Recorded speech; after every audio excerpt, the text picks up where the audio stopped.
14 సీట్లు గెలవాలని కాంగ్రెస్ పార్టీ, 10-12 సీట్లలా కాషాయం జెండా ఎగిరేయాలని బీజేపీ, మేమేమన్నా తక్కువనా మాకు కూడా 12 సీట్లు కావాలని కారు పార్టీ. 3 పార్టీలు తగ్గ ఫరు కొట్లాడుతున్నాయి. గులాబీ బస్సు యాత్రతోని పబ్లిక్ లో పోతుంటే ఢిల్లీకెళ్లి పెద్ద లీడర్లను పిలుచుకుంటున్నాయి బీజేపీ కాంగ్రెస్ పార్టీలు.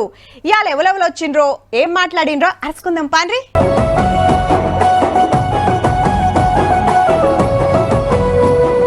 ఆదిలాబాద్ లా సుగుణక్కన్ గెలిపియాలని నిర్మల్లా మీటింగ్ పెడితే Rahul Gandhi sir, CM Revanth Reddy sir, మంత్రులు, ఎమ్మెల్యేలు, కార్యకర్తలు బగ్గొచ్చిండ్రు. 15 ఆగస్టు లోపట రుణమాఫీ పక్కా చేస్తాం, ఇచ్చిన హామీలు తీరుస్తామని మాటిచ్చిండు ముఖ్యమంత్రి సారు. నువ్వు మంచిగా చీర కట్టుకొని ఆర్టీసీ బస్ ఎక్కు, ఒకవేళ నిన్ను టికెట్ అడిగితే 6 గ్యారెంటీలు అమలు చేయనట్లే. టికెట్ లేకుండా నువ్వు ఇంద్రవెల్లి గాని, నాగోబ జాతర గాని, భద్రాచలం రాములవారిని గాని, యాదగిరిగుట్ట లక్ష్మీ నరసింహస్వామిని దర్శించుకోవడానికి ఒక్క పైసా అడగకపోతే మా 6 గ్యారెంటీలను అమలు చేసినట్టే. ఇక రాహుల్ సార్ మాట్లాడుకుంటా కాంగ్రెస్ గెలిస్తే ఆడోళ్ళ అకౌంట్ల ఏడాదికి 1,00,000 రూపాయలేస్తాం, సర్కార్ జాబులు నింపుతామన్నాడు. దేశాన్ని బీజేపీ తెరలు చేసింది, మళ్ళా గెలిస్తే రాజ్యాంగం రద్దు చేస్తది, రిజర్వేషన్లు తీసేస్తది అనుకొచ్చిండు. और बीजेपी के नेताओं ने सीधा देश की जनता को कहा है कि अगर वो चुनाव जीतेंगे वो इस संविधान को बदल देंगे, खत्म कर देंगे, और अगर संविधान खत्म हो जाएगा तो रिजर्वेशन खत्म हो जाएगा. ఈడికెళ్లి సీదా అలంపూర్ మీటింగ్ కొచ్చి నాగర్ కర్నూల్ ఎంపీగా మల్లు రవి సార్ ను గెలిపియాలని కోరిండు. తెలంగాణకు సెంటర్ గవర్నమెంట్ ఏమి ఇయ్యలేదని గిట్ల ఎడ్డిచ్చిండు సీఎం సారు. బీజేపీ ఏమిచ్చింది?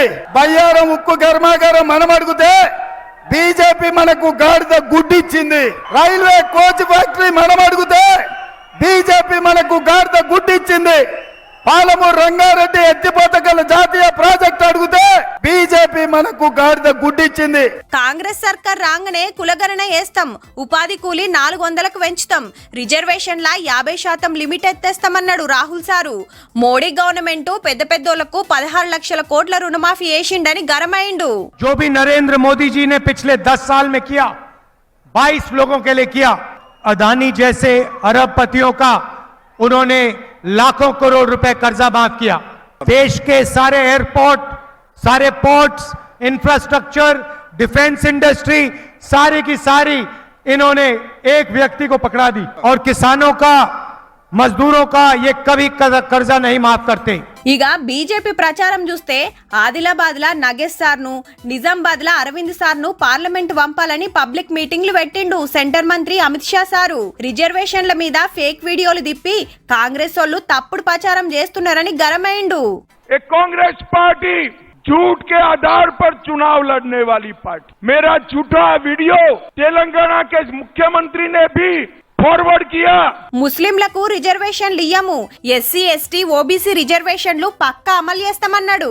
जब तक देश की संसद में एक भी भाजपा का सांसद है, आदिवासी, दलित और ओबीसी का आरक्षण हम समाप्त नहीं होने देंगे, नहीं होने.